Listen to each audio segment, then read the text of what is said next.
Question हम जो एक बहुलक है वो बहुत ही इंपॉर्टेंट है बोर्ड एग्जाम की दृष्टि से, उस टॉपिक को आज हम लोग देखेंगे, ठीक है।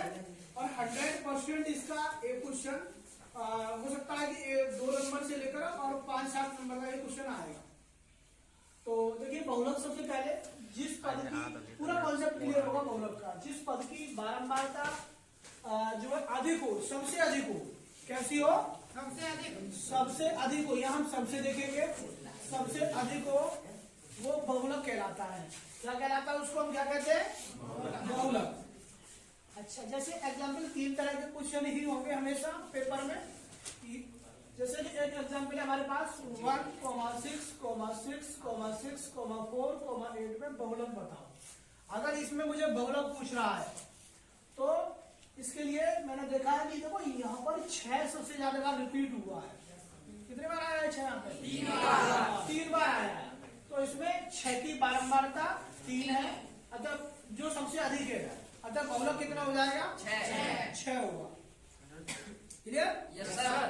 अच्छा, अगर इस तरह से आता है जैसे पद और बारंबारता दी हो, उस केस में अगर आपसे बहुलक पूछता है तो यह क्वेश्चन का मतलब क्या है? 3 की बारंबारता 5 है, इसका मतलब ये होता है कि 3 5 बार आया है, ठीक है। 4 कितने बार आया है? 7 कितने बार आया है? 9 कितने बार आया? 2 बार। सबसे ज्यादा बार कौन आया है? 7 ही तो आया सबसे ज्यादा, ये तो पद है।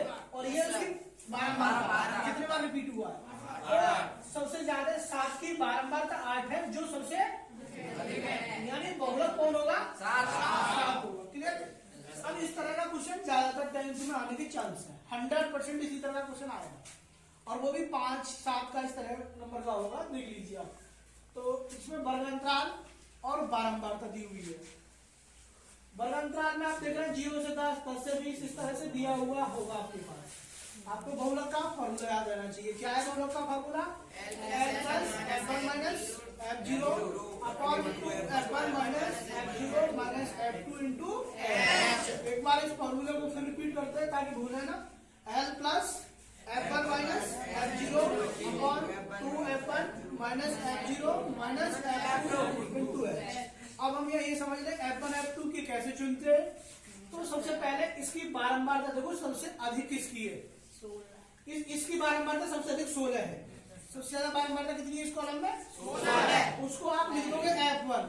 क्या लिखोगे? F1। जिसकी बारंबारता सबसे ज्यादा है उसको लिख दीजिए आप F1। उससे ऊपर वाले को F0, नीचे वाले को F2। इतना क्लियर? Yes sir. अब जिसकी बारंबारता सबसे ज्यादा है उसी में आपको L लेना होता है। L का मतलब लोवेस्ट जो है निम्न सीमा और उच्च सीमा। तो ये हायर है और ये लोवेस्ट कम है। तो ये L हो गई कितनी इसमें कॉलम में? 30। याद रहेगा कौन से कॉलम में देखेंगे? F1 वाले में, ठीक है। अब इनका अंतर जो गैप होता है वो इनका क्या होता है? H है। तो इनका अंतर कितने का है? 10 बार। तो आपने L का मान 30 लगाया, F1 का मान 16 लगाया, F0 का कितना लगाया? 2 × F1 का मान लगाया माइनस F0 का मान लगाया, ये किसका मान लगाया? F2 का लगाया।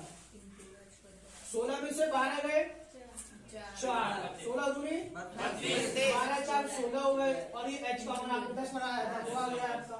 इसके बाद ऊपर देखते हैं, तो कोई यहाँ पर क्या हमारा 30 प्लस H/16, 32 में से 16 घटा दे तो कितने बचेंगे? 4 से काट दिया, 16 को 4 बार कट गया, ठीक है। 4 10/4 हो गया। मैंने फिर बहुत आराम से बताया, आप वही कैलकुलेशन कर सकते हो, कोई दिक्कत नहीं है। 10/4 हो गया, 2 से काटा है आपने तो कितने बार कटेगा? 5 बार। 5/2 हो गया, 2 का भाग 5 में दे दो 2.5। इसको जोड़ लीजिए तो कितना हो जाएगा? 32.5। ये इस तरह से आपका बहुलक का पूरा कॉन्सेप्ट क्लियर हो गया।